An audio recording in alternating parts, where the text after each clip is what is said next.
कल जो दिलखराश वाक़या पेश आया है मलीर में, जो वाटर टैंकर से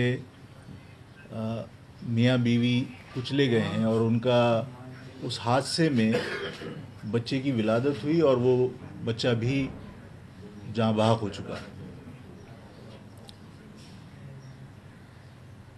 उस वाक़े की वीडियो सोशल मीडिया के ऊपर वायरल हुई और उस वीडियो को किसी माँ के लिए देखना, यार तुम लोग बैठ जाओ सुकून से।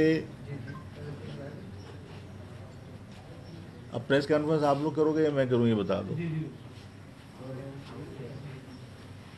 कल जो वाक़या मरीर में पेश आया है, ज़ाहिर आज आपको उस वाक़े की वजह से ज़हमत दी है।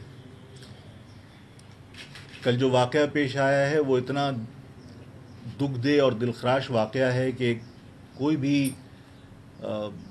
इंसान उसको देखकर उसका दिल दहल जाता है। मैं भी उस वाक़े का सुनकर मुझे इतना दुख हुआ और मैं हॉस्पिटल गया और उनके लवाहिकीन से जब मिला और मुझे लोगों ने कहा कि बॉडियाँ उसमें चादर में लिपटी हुई दूसरी जगह रखी हैं, मेरी हिम्मत नहीं हुई कि मैं उनको देख सकूं, इसलिए कि पूरी चादर भी। सब्सक्राइब करें और बेल दबाएं ताकि कोई खबर रह न जाए।